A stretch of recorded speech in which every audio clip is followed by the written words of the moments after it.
Hey everyone, welcome back to my YouTube channel, and today I'm doing another interview. My guest today is a musician. They have appeared on The Voice UK, and today they're going to come on and tell us a little bit more about themselves. Hi, my name is Ayanam UDOMA. I was a quarter finalist on The Voice UK 2019. Thank you so much for coming. So today we're going to be talking about your music career, and my first question is, when did you first get into the music world? So I first got into the music world probably as far back as I can remember. I used to love singing as a kid, doing talent shows. In terms of my first open mic, I think that was back in 2012, January 2012. And then I really got serious about it when I moved to Manchester in 2016. I started doing about 4 open mics a week, just kept gigging. I wasn't necessarily getting paid for them. Sometimes I do the odd one where I get paid £20 here or there, but really it was more like open mics and get a cider for playing. And actually The Voice was sort of my first proper foray into taking it to that professional level and actually just trying to see how far I could go with it. Oh, lovely. And did you always want to kind of be a professional musician when you were younger? Yeah, I used to have all sorts of dreams about becoming a musician. So I grew up on boy bands. My sister, so I grew up. I'm originally from Nigeria, I should state. And so I started. My childhood was in Nigeria, and my sister would always come back from school or whatever with like the latest boy band. At the time it was Backstreet Boys. I grew up in the '90s, so it'd be Backstreet Boys and NSYNC.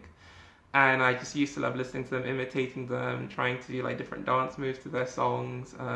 So I had like a weird mix of hip hop and sort of bubblegum pop at the same time. I was listening to both. And I came up with all sorts of names. I wanted to be part of a boy band at one point. I wanted to be a rapper, so I came up with a rapping name. I came up with a boy band name. I tried to loop my cousin into a boy band. I think he was less than enthusiastic. But I had all these concepts of, and dreams of like, I'd always sort of imagine myself in a music video, sometimes just walking down the street. So I think it's always been there for sure. Yeah, that's great that you've wanted to become a professional like ever since you were young, and I think that's amazing. So you mentioned earlier on that you were a quarter finalist on The Voice, which is really cool. So what was it actually like auditioning to be on TV? It was really cool. So basically, before I applied for The Voice, I'd applied for Britain's Got Talent initially, just to sort of get a sense of what the auditioning process for these kinds of shows would be, and that was terrifying. And it was like 8 hours in like a kind of a conference building, and eventually get your audition. And I was freaking out at the audition, and my guitar was out of tune, and my voice was probably shaky. But at least that gave me a sort of experience of what auditioning would be like. Now, The Voice, the very first audition on The Voice, because there are different stages. So what you see on TV, the blind audition, isn't the very first audition. The first audition I had was at an open mic. There was like an announcement that went out at an open mic in Manchester, or different open mics in Manchester. They'd be having Voice sort of open call auditions. So I just went for that. It was quite nice. It was very sort of relaxed. It's the kind of thing where you can have a cider and then and then go on stage whenever it's your turn and give it a shot. And then they take your name down and your email, and then if they like you, they reach out to you and they invite you back to audition in a hotel. So you audition in front of a producer and a vocal coach, and then if they like you after that, then they invite you to sort of the ITV offices. And in the ITV offices, they have what they call a callback audition, which is where you perform literally in front of like sofas of all these people from their music team, and they ask you beforehand to come up with like a slow song, a medium pace song, and a fast song, and so you have like 3 songs prepared. And even at that callback audition, they even have like a vocal coach to kind of help you warm up, because I've never had before I did The Voice, I never had a vocal coach, so I was really appreciative of that. So he helps you warm up, and they try and prepare you as best as you can. So you never feel like they're throwing something at you. It's never like a gotcha moment or a shock moment. Like, they try and prepare you as best as they can. So I performed from this room of people on sofas. At the callback audition, they asked me a few questions, and then later on, like a month or 2 down the line, they called me to say, "Hi, congratulations, you've got a blind audition." The blind audition itself they don't just throw you on either. You work with like a live band who plays music for The Voice. The live band are fantastically talented. You get to prepare sort of for a week, so you kind of figure out with the band, okay, what your song will be. They work with you through the song. They send you their piece of music, how they plan to play it.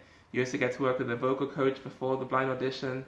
So I think the big thing about the show is that, at least definitely for The Voice, you're not just thrown on. It's they prepare you over time, which I was really appreciative of. Yeah, well, it sounds like the audition process was a really exciting one. So do you have any advice to people who want to get into the music world?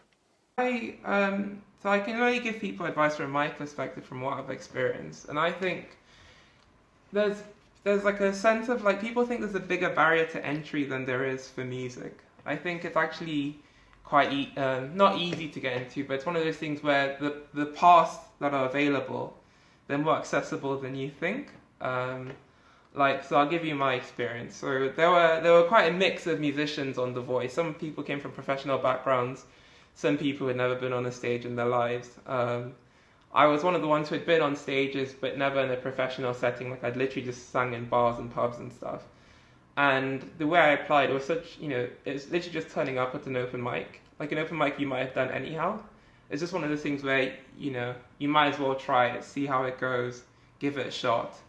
So just turn up and do things. And then, like, for example, during lockdown, I had a few gigs lined up that had gradually sort of built up where I lived in London briefly, and I sort of gradually built up some gigs. And so when those had to stop... Oh no, sorry, you were going to say something. Oh no, I was just saying, so like when those sort of dried up, I found like, when I was performing, I would put stuff on Instagram, I'd just tag people. And sometimes I would get attention, and sometimes the right person would notice you and say something. And you'd think the people who you're tagging are in a whole different world from you, but actually they're closer than you think. So my advice to anyone in terms of music is just kind of go for it. There are more opportunities than you think out there. Just Google open auditions, Google all these things that some artists will tell you, oh, it's really hard to apply for these things. But I think some artists are actually just trying to sort of stave off competition. I think actually it's a lot easier for the average Joe just to get on these shows than you think, or at least try and apply for it. And if it doesn't work the first time, try a second time or a third time. A lot of the people who are on The Voice, that was like their third time applying for it, or fourth time applying for it. A lot of people, you see someone perform on the stage and you think, oh, they're just a wonder that happens the first time they tried it, they succeeded. Actually, a lot of these people, you don't know their backstory. Some of them have applied 4, 5, 6 times, and finally the 6th time it worked. So it's not. Don't give up, and don't think it's a world away from you, because it's not as close as you think. Yeah, that's some great advice, and people can definitely take something from it, so thank you for sharing that. So we were talking yesterday, and you mentioned that in lockdown you did some covers, and some really cool artists noticed them. So how did it feel to get noticed by them? So yeah, so like during lockdown I tagged people like Macy Gray did a cover of I Try. I tagged Plain White Tees in a cover of Hey There Delilah. There were some other covers I put up. And when they noticed me, it was really sort of... it was quite self-confirming, because I have self-esteem issues. I often overthink everything. I often think, I'm not doing great, or I worry about things. I worry about my future. I worry a lot. And so for someone to message you and say, hey, I noticed this, or hey, maybe a load of people tagged me in something, but I noticed your video or whatever, or just stuff like that, it's really helpful. It's encouraging. I still don't quite know where my music career will go. I don't know what the future is, but it lets me know that there's something there. There's something. I'm not just clinging on to hopes and dreams, that maybe there is a window, maybe there is a gap somewhere that I could find my way in. So yeah, it's really encouraging. Yeah, it definitely does sound encouraging, and it's really incredible that you got noticed by them. So do you look up to anybody in the music world? Yeah, the kind of people I look up to are people like Ed Sheeran. Just because of his background, he started off busking and sleeping on sofas. I think I might be getting his biography wrong, but he started off sort of busking and just trying to get noticed and playing as many gigs as he could and playing everywhere he could. And I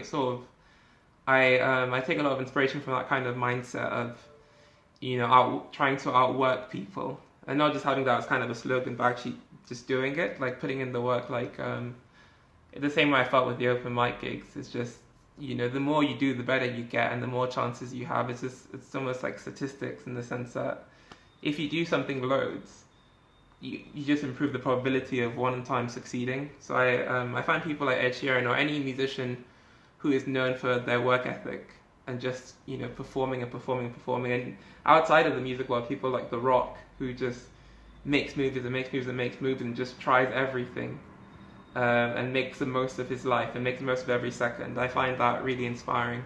Yeah, most definitely, and it really is inspiring. So after The Voice, you have been playing in hotels and restaurants. So what is it like doing that?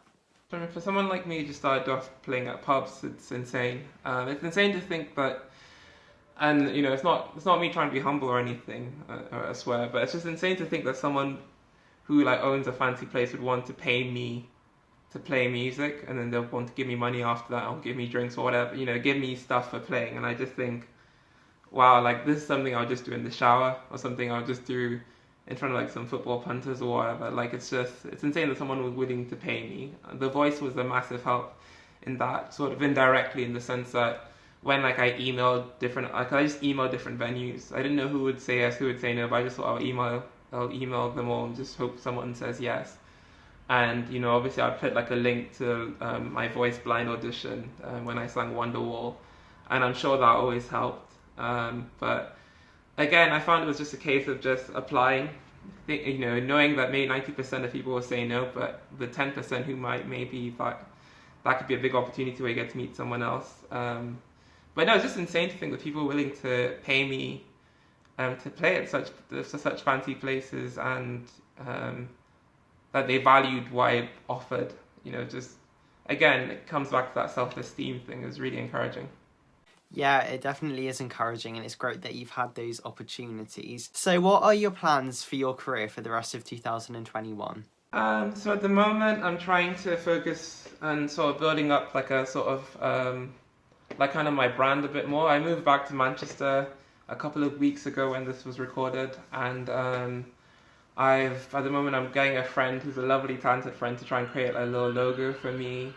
I'm trying to get more gigs. I'm trying to just get my music out there. I'm trying to produce some more, get some more music produced. I'm working with a friend at the moment who's producing some sort of I guess like funk techno sort of fusions. Just trying to experiment, trying to see what I can do. But yeah, really just sort of trying to focus on how do I build my brand. Now I've played at different gigs, I've played at different venues. How do I take the next step in showing people that I'm serious about it? How do I show myself I'm serious about it? How do I prove to myself that I can, again, continue that journey of proving to myself that I can do this?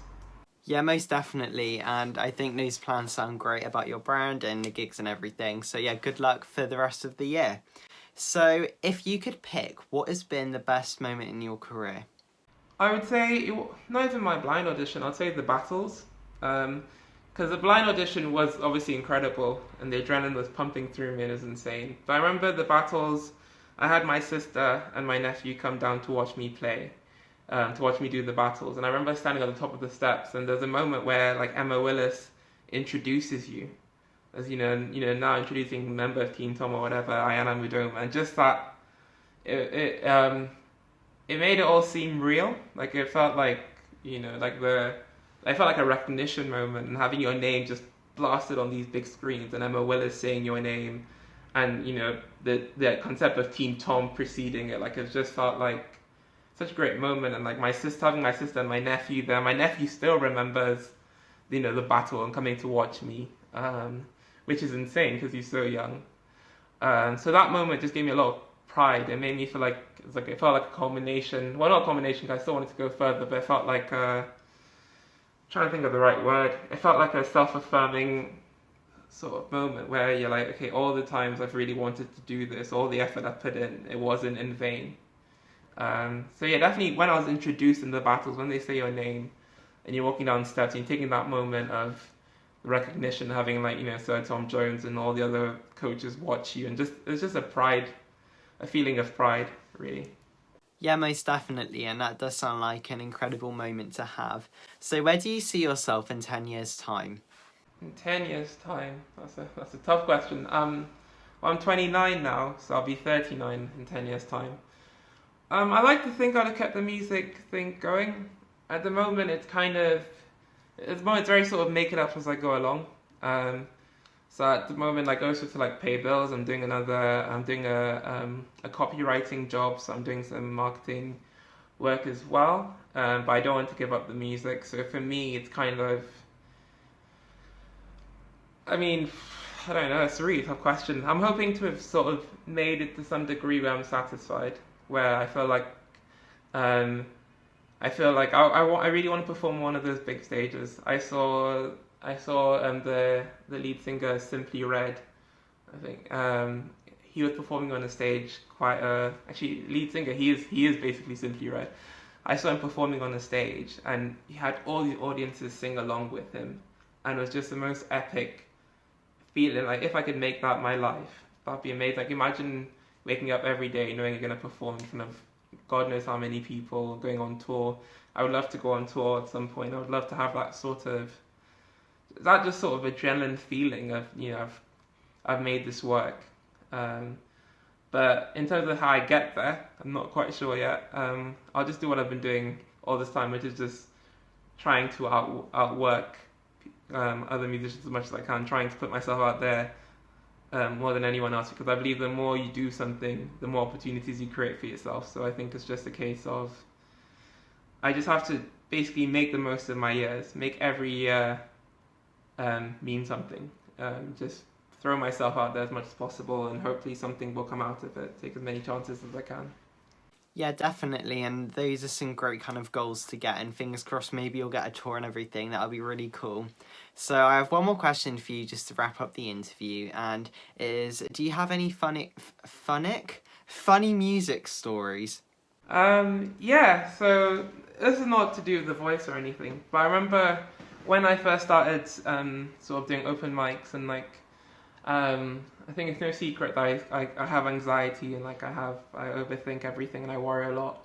But I remember performing with my friend John, and he's a really good guitarist, and I forgot the words to the song, and I panicked, and so I just told the audience, I'm really, really sorry. My friend John's an amazing guitarist. I'm just really bad, or something along those lines.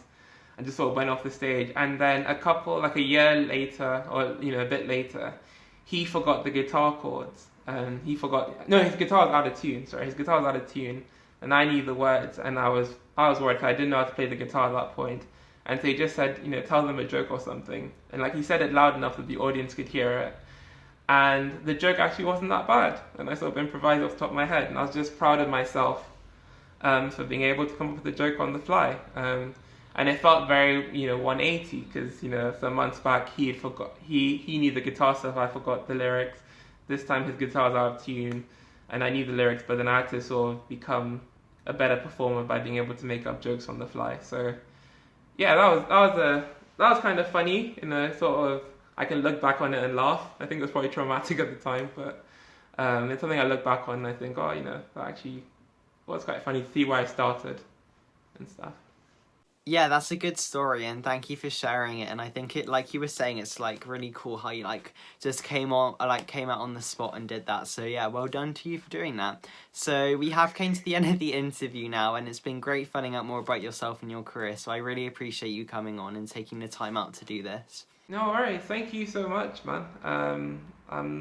I'm just glad, to be honest, that people even remember me from all those years ago on the Voice. It feels like in TV time, it feels like forever away. So it's always nice if anyone ever sort of reaches out or knows about my music or wants to find out more. And please feel free, anyone who's watching this, to look at my music, look at my stuff, or ask me questions. I'm pretty much an open book. Yeah, amazing, and definitely check out some of his music. It is incredible. So yeah, again, thank you so much, and also thank you to everybody who watched this video. I hope you all enjoyed the interview, and I'll see you next week for another one. Bye, guys. Cool, cheers, see ya.